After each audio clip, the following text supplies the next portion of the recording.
C'est vrai que c'est super de se lancer tout seul parce qu'on se dit: «Bon, bah, c'est moi, je l'ai fait et tout ça». Mais je pense qu'être 2, c'est très important parce que, la complémentarité, elle peut se faire, comme je viens d'en parler, sur les connaissances, mais aussi le fait d'être 2, c'est un appui. C'est le fait d'avoir aussi quelqu'un de l'intérieur qui peut nous faire des remarques, qui peut nous aider à nous remettre en question. Hello à tous. Dans cet épisode, on accueille Kaina Munier, cofondatrice de Konjac Paris. Konjac Paris, ce sont des compléments alimentaires à base de konjac, une plante japonaise peu connue en France mais qui a de nombreuses vertus. Kaina nous en dira plus sur le concept, sur comment lancer une marque dans ce secteur et mettre les bases d'une communauté engagée. Entrepreneur, artiste, auteur pour des films d'animation et récemment mannequin pour L'Oréal, elle est aussi quelqu'un de passionné. Alors sans plus attendre, je vous laisse écouter. Bonjour Kaina. Bonjour. Ça fait plaisir de t'avoir sur le podcast. Alors tu es la cofondatrice de Konjac Paris. On travaille ensemble depuis quelques mois sur le marketing e-commerce de Konjac et il y avait pas mal de choses qu'on trouvait intéressantes à partager en ce qui concerne votre approche du branding, de la création de marque et du positionnement. Alors avant d'entrer dans le vif du sujet, peux-tu te présenter et nous expliquer ce qu'est Konjac Paris ? Oui, bien sûr. Alors déjà, merci beaucoup de m'avoir invitée sur votre podcast. C'est super cool, entre nous, vu qu'on travaille déjà ensemble, en plus de faire ce podcast-là. Donc petite présentation, donc je m'appelle Kaina, j'ai, 27 ans. Je suis donc, cofondatrice et CEO de Konjac Paris. Pour me présenter en quelques mots, au niveau des études, moi j'ai fait, un bac scientifique, une prépa maths et puis ensuite, HEC, à Montréal. Donc j'ai vécu en fait au Canada, de 2013 jusqu'à je suis rentrée en fait en France fin 2018.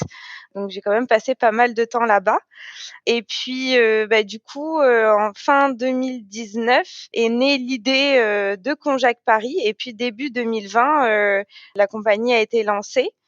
Elle est née en fait de la rencontre, de, Lionel qui est donc le cofondateur et CFO de Konjac Paris.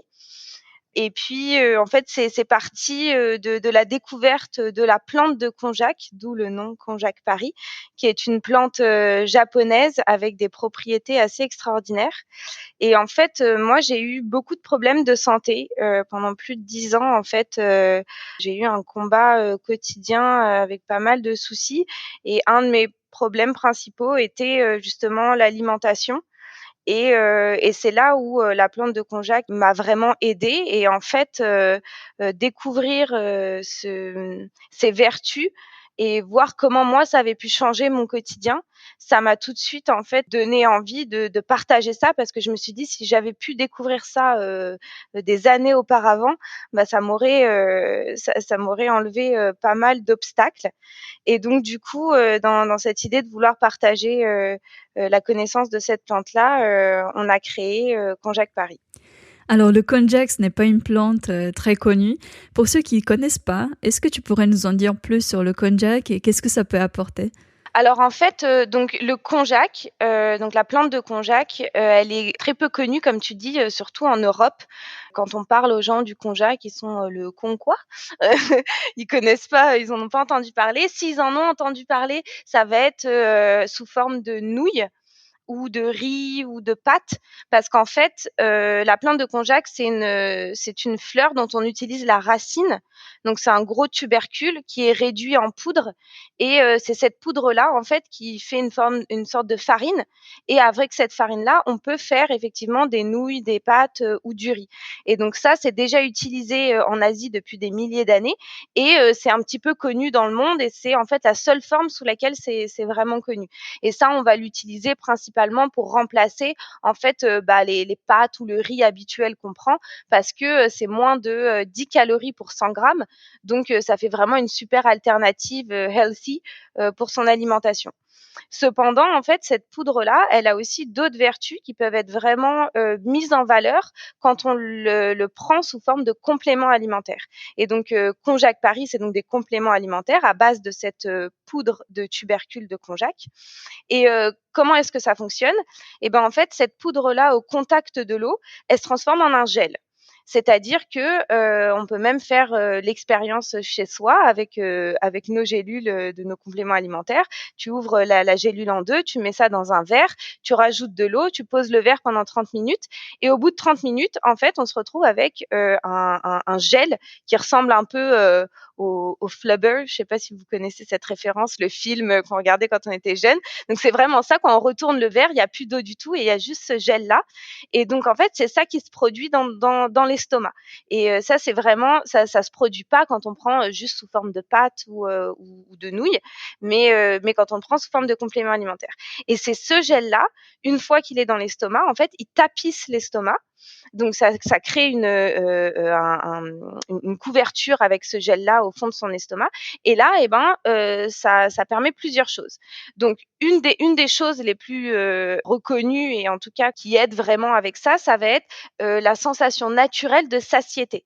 Parce que évidemment, ce gel-là va prendre la forme de l'estomac, il va prendre de la place dans l'estomac.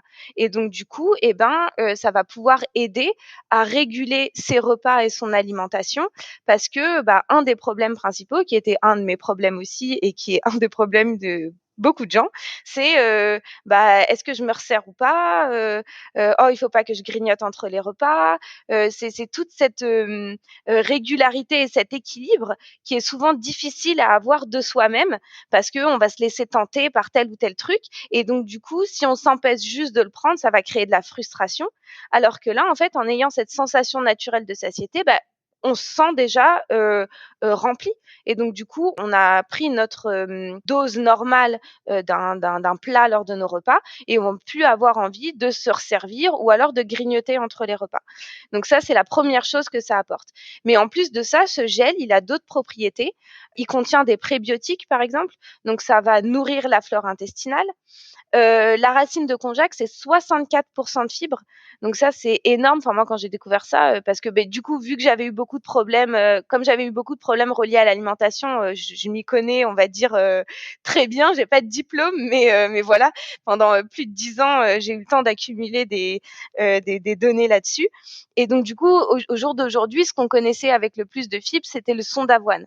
Et c'est 14%. Donc là, 64%, ça veut dire que ça aide à l'amélioration du transit, ça permet de vraiment d'aider à la digestion et donc cet apport en fibres est vraiment très bon. En plus de ça, ça permet de en fait le gel capture des graisses et des sucres par exemple. Donc là pareil, on est dans une optique de régulation du poids parce que ça va aider à capturer ces sucres et ces graisses qu'on pourrait accumuler. Et en plus de ça, du coup, en régulant les taux de glycémie et de cholestérol. Et donc ça peut aider pour plein de choses. Je vois même pour les problèmes de peau, par exemple, parce qu'on sait que la glycémie et tout ça, c'est des choses qui sont vraiment mauvais. Donc ça a vraiment plein de différentes utilisations en fait. Puis en plus, comme j'ai parlé de ce fait que ce soit des fibres, après tout est évacué dans les selles. Et donc c'est vraiment plein de petites choses comme ça qui aident même aux maux d'estomac. Enfin voilà, c'est ce qui est vraiment génial, c'est que ça peut aider à plein de niveaux. C'est-à-dire que c'est un outil. Moi, j'aime bien utiliser ce petit mot-là parce que pour moi, quand je l'ai découvert, ça a vraiment été un petit outil à ajouter à mon quotidien. Et en fonction du besoin qu'on a, ça peut nous aider sur différentes choses. Et moi, du coup, en ayant eu pendant ces soucis-là, moi, ça m'a aidé donc au niveau de la satiété, mais aussi pour le rééquilibrage en fait de tout mon système digestif et de transit. Et donc c'est pour ça que ça a été vraiment enfin voilà, ça a été assez extraordinaire et c'est pour ça que c'est devenu en fait une évidence de me lancer dans l'entrepreneuriat avec ça en fait. Parce que j'avais toujours ça derrière la tête, c'est-à-dire que moi je suis fille d'entrepreneur, j'ai mes parents qui ont monté leur boîte dans le dessin animé quand j'avais 6 ans, donc j'ai vraiment vécu le truc avec eux. En plus, j'ai monté pas mal de projets humanitaires, j'ai participé à beaucoup de projets où j'étais initiatrice en fait de l'idée et tout ça. Et donc pour moi, c'était vraiment, je savais que ça allait arriver à un moment donné, que j'allais me lancer dans l'entrepreneuriat. Et là, ça a vraiment été, voilà, c'était bon, Kaina, ça y est. Donc en fait, en plus d'avoir fait toutes ces choses qui ont fait ressortir un esprit entrepreneurial, tu as eu aussi des modèles autour de toi, dans la famille. Dis-nous en plus sur ce qui t'a donné le goût de l'entrepreneuriat. Oui, j'ai mes parents qui ont monté leur compagnie qui s'appelle 2D 3D Animation, donc ils font de la production de dessins animés pour, la télé, le cinéma et d'autres médias. Et du coup, bah, le fait de les avoir vus comme ça, monter leur compagnie, donc ma mère est elle aussi donc CEO de sa compagnie, donc moi, ma maman, ça a toujours été mon role model comme on dit, donc c'est vrai que c'était mon inspiration, et de voir en fait, que c'est possible en fait de pouvoir appliquer ses propres valeurs en créant en fait son propre métier et aussi, en fait, de créer du métier pour les autres parce que moi, c'était vraiment une des choses, je me disais: «Mais c'est incroyable, juste grâce à mes 2 parents, il y a, une certaine quantité de personnes qui font vivre leur famille, en fait» et je trouve ça assez génial. C'est-à-dire que c'est pas juste pour toi, c'est pas juste c'est que tu participes, en fait, à la vie, de plein de personnes et du coup, eux, de la même manière qu'ils avaient, ils ont vraiment une ligne éditoriale dans leur choix des projets sur lesquels ils travaillent et tout ça, bah, moi, c'était pareil. C'est-à-dire que moi, j'ai toujours eu, cette envie de me dire: «Bon, bah, le métier que je veux faire demain, je vais me réveiller chaque matin et me dire que d'une manière ou d'une autre, à mon échelle, je fais avancer, le schmilblick. Je suis pas juste exécutante de quelque chose, mais voilà, je participe à l'évolution du monde de demain». C'est vrai qu'on en se lance dans l'entrepreneuriat, c'est surtout parce qu'on veut avoir un impact dans le monde ou qu'on veut créer une vie pour nous qui fait du sens. Alors, c'est créer une entreprise rentable, c'est génial, mais se dire tous les jours, ce que je fais, ça a un impact positif dans la vie des gens et c'est vraiment aligné avec mes valeurs, ça n'a vraiment pas de prix. Et ouais et ça a toujours été quelque chose qui a été, vraiment important pour moi parce que c'est naturellement que je me suis tournée vers, tout à l'heure je vous ai parlé des projets humanitaires que j'ai montés et tout ça. C'est voilà, ça fait vraiment partie, des valeurs que j'ai eues grâce à mon éducation par mes parents, en fait. Tu disais que tu avais passé pas mal d'années au Canada. Comment ça s'est passé? Comment tu as vécu cette expérience? Bah, moi, quand je suis arrivée, en fait, au Canada, ça a été donc à Montréal, ça a été assez, incroyable, en fait, ma comment je me suis sentie. C'est-à-dire qu'au bout de quelques mois, je me suis dit: «Ah ouais, mais en fait, c'est presque là que j'aurais dû naître, en fait. Je me sentais vraiment à ma place et parce qu'il y a vraiment toute une mentalité, en fait, qui est très, très différente, de la mentalité, européenne ou même plus particulièrement française et du coup, ça m'a, en fait, donné une 2e perspective que je trouve géniale et c'est vraiment ce qu'apportent les voyages quand on dit, l'adage qui dit, «Les voyages forment la jeunesse», mais c'est vraiment ça. Parce qu'en fait, partir dans un autre pays, s'imprégner d'une autre culture, vivre avec une autre culture, ça permet d'avoir une ouverture d'esprit qui a eu c'est de l'or, quoi. C'est vraiment, il y a pas de il y a pas de comparaison et du coup, en arrivant là-bas et en plus, en fait, en entrant dans une école de business, la plus-value que j'ai vraiment sortie de tout ça, c'est justement le business à l'américaine. Et ça, c'est quelque chose qui est vraiment super, quoi, tout au niveau, économie, marketing, commercial et tout ça. Il y a toute une culture, du business qui est, en tout cas qui moi me correspondait vraiment tout à fait et qui m'a permis de totalement m'épanouir, pendant mes années, d'études, au HEC là-bas. Et d'un point de vue plus de la vie au quotidien, bah, c'est des personnes tellement, gentilles, enfin et vraiment pas dans le sens péjoratif du terme. Des fois, on dit: «Oh, dis donc, elle est gentille». Non, c'est vraiment, c'est foncièrement, il y a une gentillesse dans ces personnes-là et ce que j'ai l'habitude de dire, c'est que, la chose la plus dure pour moi au Canada, c'était forcément les hivers. La première fois où sur ton téléphone, tu vois qu'il fait -40, tu te dis: «Ouh là, il y a mon téléphone, il a un problème, c'est pas possible, il me donne pas la bonne température».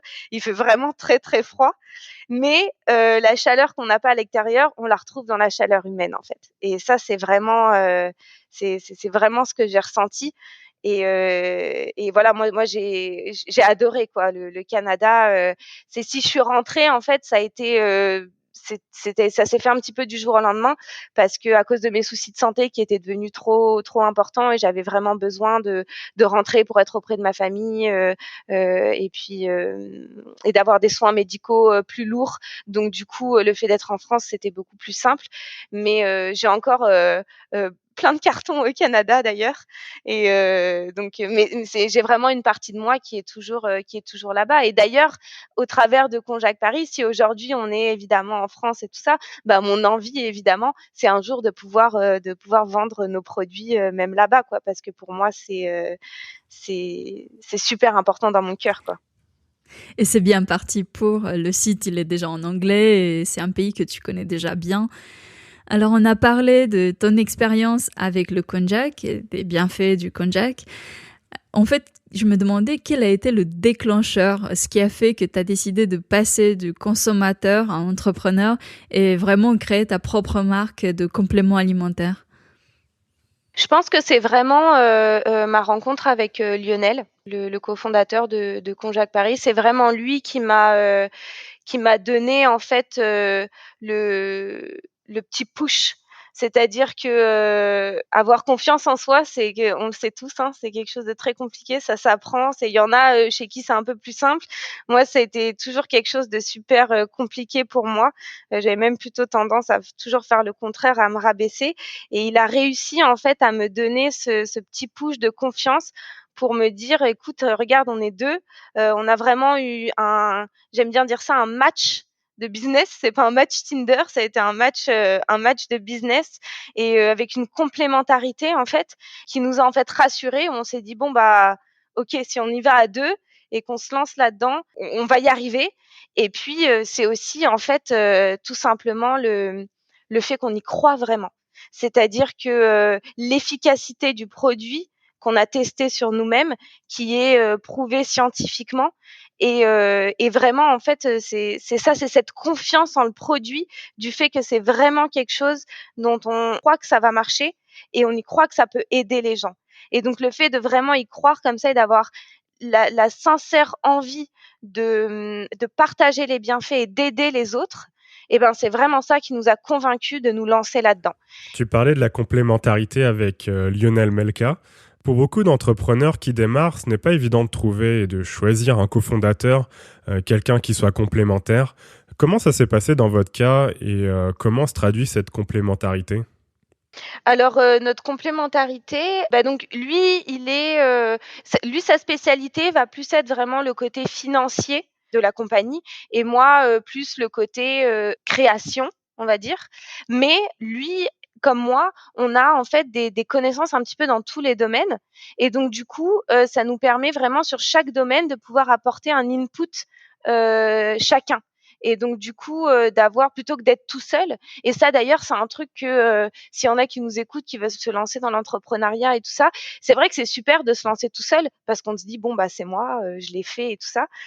Mais je pense qu'être 2, c'est très important parce que la complémentarité, elle peut se faire, comme je viens d'en parler, sur les connaissances techniques ou des connaissances plus poussées dans certains domaines et tout ça.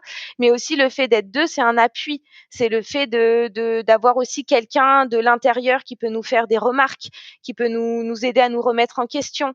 Vraiment, on s'entraide dans le fait de toujours aller plus loin et puis, bah, du coup, bah, voilà, si à un moment donné, il y en a un qui a un peu plus de mal sur quelque chose, bah, il y a l'autre qui peut venir, remplacer ou aider et inversement. Et on a vraiment trouvé une bonne balance par rapport à ça. Et moi, je sais que si aujourd'hui, je suis vraiment capable de me donner à 2000 dans le projet, c'est aussi parce que je sais que j'ai son soutien et qu'il est là. Parce que c'est pas tout rose tous les jours, hein, dire que oh, je suis entrepreneur et tout ça, c'est très bien sur le papier, ça fait très classe et tout. Mais voilà, de l'autre côté, c'est beaucoup de boulot, c'est beaucoup de remise en question, c'est beaucoup de doutes, surtout quand on se lance comme ça dans un produit que les gens connaissent pas et tout. On doit éduquer un public sur une plante et tout ça. Et donc, ça permet vraiment d'avoir un accompagnement et un soutien qui, pour moi, est de l'or, quoi. Le fait d'être tous les 2, c'est extrêmement important. Et puis, bon, bah, j'ai vraiment eu la chance parce que Lionel est, vraiment une personne, très intelligente et puis enfin formidable. Donc c'est vraiment cool, ça donne une bonne ambiance de travail, une bonne dynamique et tout. Et en plus là, en ce moment, parce qu'on vient de lancer notre compagnie en 2020, si j'avais su qu'il y avait le covid, je sais pas si, si j'aurais décidé, si j'aurais pas décalé ça de quelques mois. Parce que franchement, ça a été, et c'est encore, ça a rajouté une difficulté assez conséquente. Et vraiment, le fait d'être à deux, ça a vraiment beaucoup aidé. Parce que c'est compliqué, quoi. Et là, c'est pas juste compliqué parce que en termes de logistique ou en termes de fournisseurs ou de clients et tout ça, c'est même au niveau psychologique. Un moment comme ça à passer, quand tu montes ta boîte, que tu challenges, que tu mets tu joues toutes tes cartes, quoi, dans ton projet pour ton petit bébé qui vient de naître, avoir une situation comme ça, le fait d'avoir été deux, ça a vraiment aidé. Ouais, un des facteurs de succès dans l'entrepreneuriat, c'est le fait d'être plusieurs, de s'entourer des bonnes personnes, parce qu'on va beaucoup plus vite, chacun peut apporter des idées, ses compétences. Quand on est seul, c'est beaucoup plus difficile. Et sinon, comment ça s'est passé le processus pour créer le produit, de l'idée au premier produit? Donc on est parti tout de suite sur cette idée de complément alimentaire parce que nous, c'est comme ça qu'on avait testé le produit et c'est comme ça qu'on a trouvé que c'était vraiment super. Et après, on s'est dit, justement, qu'est-ce qu'on va pouvoir faire pour différencier notre produit? Donc là, ça apporte c'est d'abord une étude de marché du complément alimentaire de manière générale. Comment est-ce qu'il est vendu? Comment est-ce que les gens l'achètent? Et là, c'était vraiment, assez flagrant que, au niveau des chiffres et tout ça, que le marché du complément alimentaire est vraiment en croissance et parce que les gens, cherchent de plus en plus d'alternatives, en fait, à aller chez le médecin, à prendre des médicaments. Ils veulent des choses plus naturelles, ils veulent trouver d'autres manières de pouvoir, améliorer leur santé et leur bien-être plutôt que la médecine traditionnelle, on va dire. Et donc du coup, moi, une des premières choses qui m'a vraiment, entre guillemets «choquée» dans, les compléments alimentaires, c'était, la composition. C'est-à-dire qu'en fait, on savait pas vraiment ce qu'il y avait dans les compléments alimentaires. C'est-à-dire qu'on en achète, mais au final, on regarde dans la liste des ingrédients et il y a plein de trucs, on sait pas forcément ce que c'est. On n'est pas vraiment tenu au courant, on sait pas trop, donc on va au magasin, on achète une gélule et sachant que moi justement en plus j'avais déjà testé plein de trucs, hein, parce que du coup, bah, voilà pendant toutes les années, comme j'ai dit tout à l'heure, je m'y connais pas mal en alimentation, j'ai aussi testé, plein de choses différentes et donc on est un peu laissé au dépourvu, quoi. On achète la gélule, on se retrouve tout seul et puis en plus, c'est toujours le même système, c'est-à-dire que j'achète ça dans un pilulier qui est en plastique et puis au bout de, 1 semaine ou 2 semaines quand c'est vide, j'en rachète un autre, j'en rachète un autre. Enfin voilà, il y avait vraiment pas eu d'évolution, au niveau de la manière de vendre le complément alimentaire ou de le faire. C'est-à-dire que c'est un complément alimentaire, mais c'était toujours le même. Donc c'est là où on s'est dit: «Bon, bah, on va vraiment essayer de creuser pour voir comment est-ce qu'on peut, d'une certaine manière, un peu révolutionner, en fait, le marché du complément alimentaire». Et donc là, on est parti sur, déjà d'une part, bah, la formulation en elle-même de la gélule.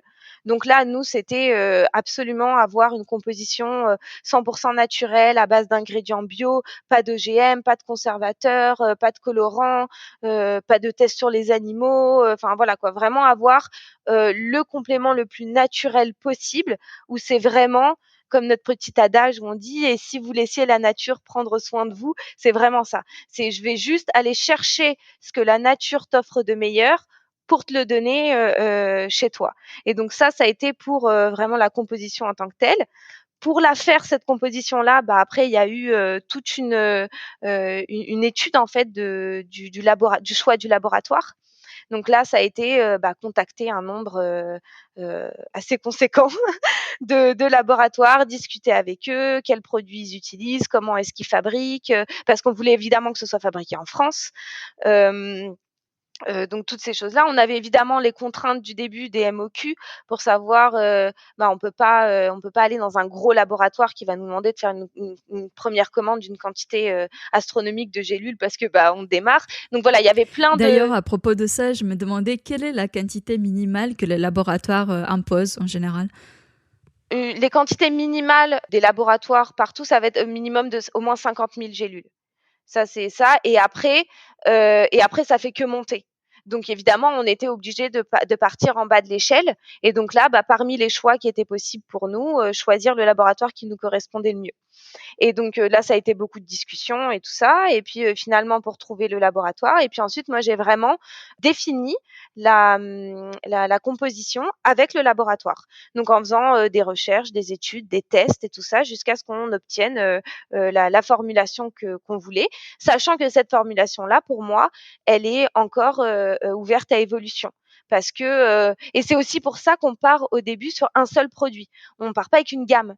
On a un produit qu'on veut vraiment définir, qui arrive à être exactement ce que le client veut, qui corresponde à ce que le client veut avoir et ce qu'ils veulent recevoir des bienfaits du complément.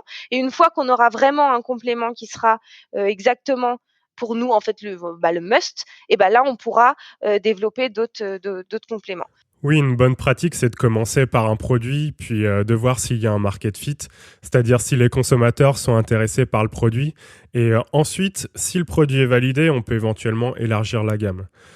Il y a aussi une dimension éco-responsable dans la conception de vos produits. Comment ça se traduit concrètement ?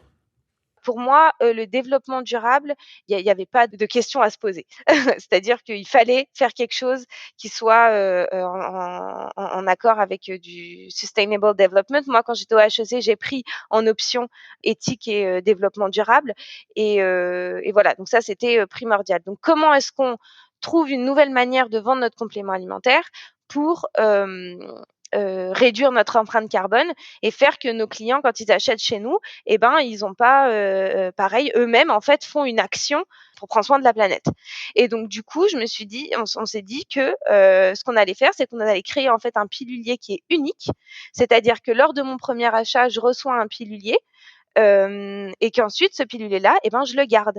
Et donc du coup, je vais recevoir des recharges directement dans ma boîte aux lettres avec un système d'abonnement qui arrivent dans des sachets et ces sachets-là, eh ben, ils sont recyclables et réutilisables.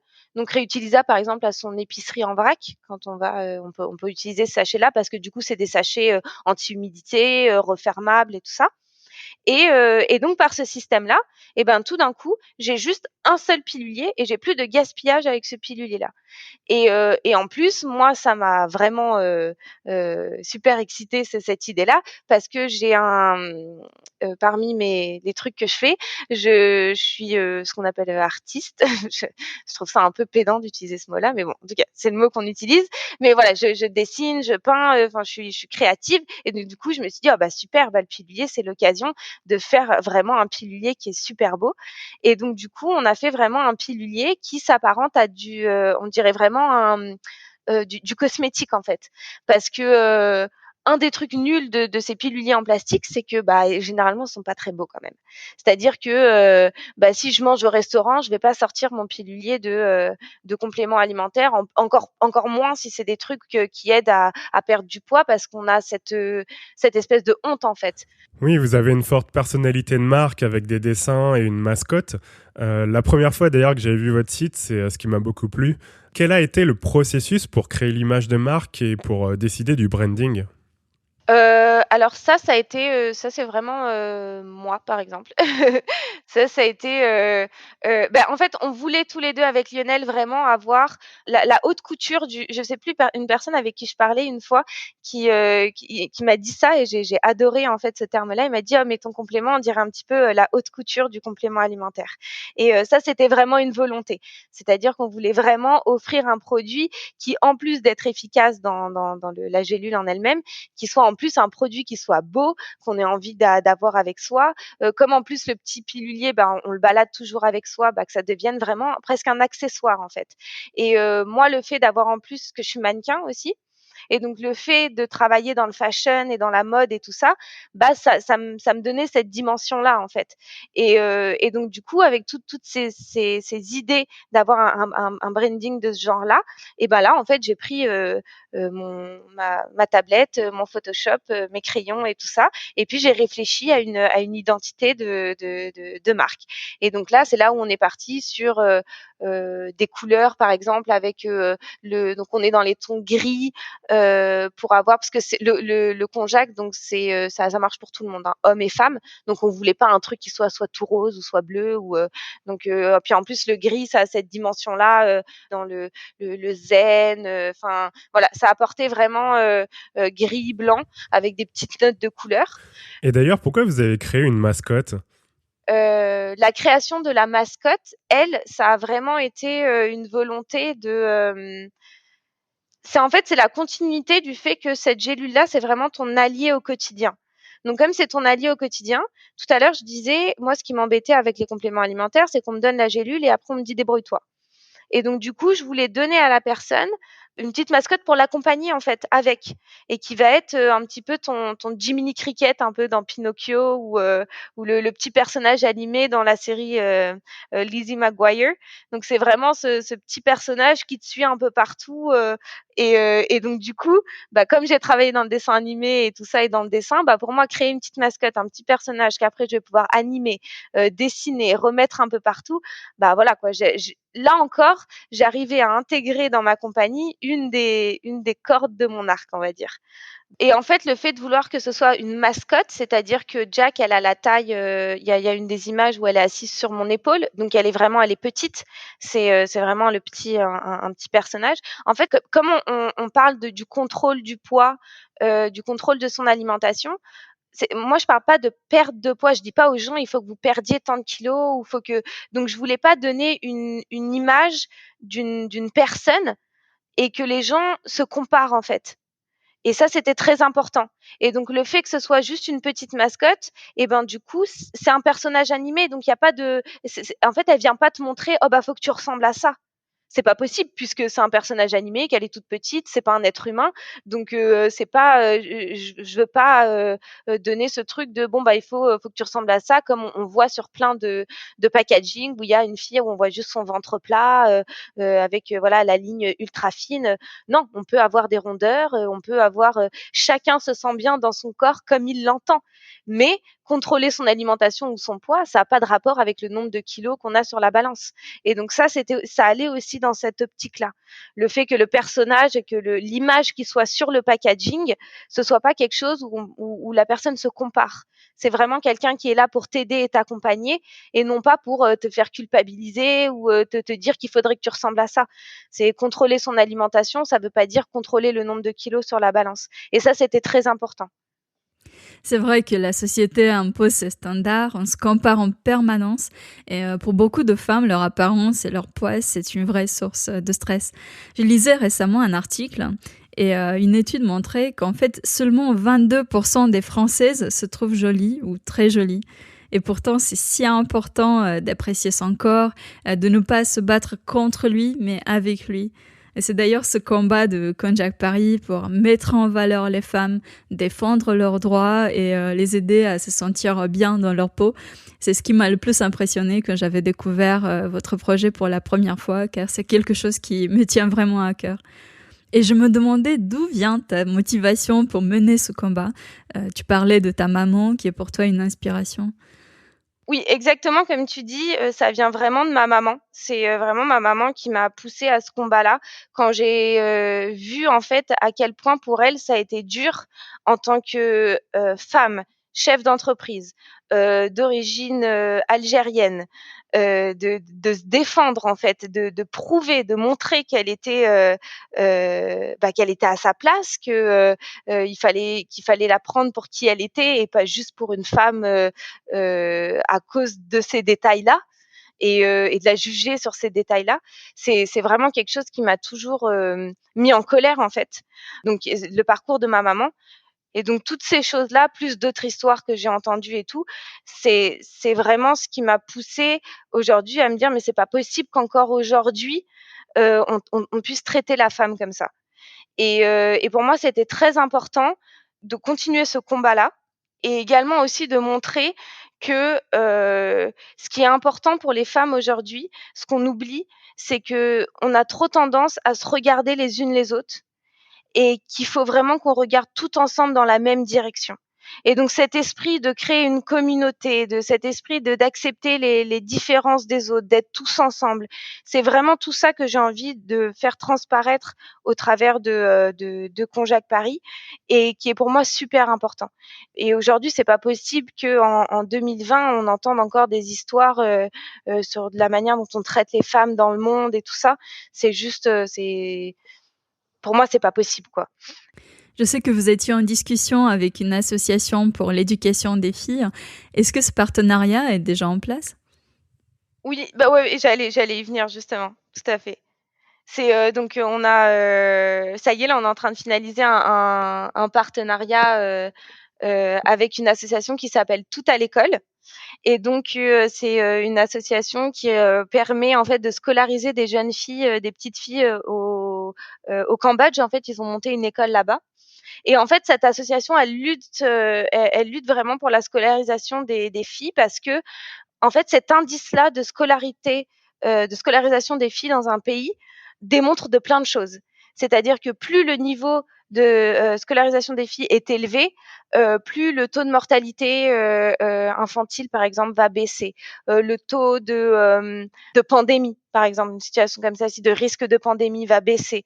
Plein de choses, en fait, parce que les filles, c'est qui? C'est les mères de demain. Donc, c'est celles qui éduquent les enfants, c'est celles qui vont elles-mêmes envoyer leurs enfants à l'école. Et l'éducation, c'est c'est la clé, quoi. C'est ma mère m'a toujours dit que elle, c'est l'éducation qui l'a sauvée. C'est-à-dire que justement, pour sortir du carcan familial ou de la religion, c'est vraiment l'école qui l'a aidée. Moi, à mon niveau, c'est-à-dire que par rapport à mes problèmes de santé et tout ça, moi, c'est aussi l'école qui m'a aidée. Et l'école, c'est vraiment une force incroyable. Et donc, du coup, ce partenariat qui allie éducation et en plus lutte pour le droit des femmes, c'était vraiment l'association que je voulais. Et donc, je suis extrêmement heureuse de pouvoir faire une collaboration avec eux. Et donc, chaque personne qui va acheter chez Conjac Paris va avoir une partie de l'argent qui va être directement en fait reversée à cette association. C'est une très belle initiative. Alors on arrive vers la fin de l'épisode, mais avant je voulais te demander quel est ton livre préféré ou le livre qui te tient le plus à cœur. Oui, j'aime bien cette question-là. Moi, j'ai un livre en fait que j'ai lu pour la première fois. J'étais vraiment toute jeune. Je pense que je devais avoir peut-être 14 ans, quelque chose comme ça, et que j'ai relu depuis je sais pas combien de fois. C'est L'écume des jours de Boris Vian. Autant le livre que l'objet, parce que même l'objet, en fait, c'est un livre qui appartenait à ma maman quand elle était elle-même, quand elle avait elle-même mon âge. Donc, c'est un petit peu voilà, un petit trésor qui, avec l'odeur du vieux livre, j'adore cette odeur-là, des petites notes qui ont été prises, des petites notes, des petites pages déchirées, avec une superbe couverture avec une plante dessus, une fleur.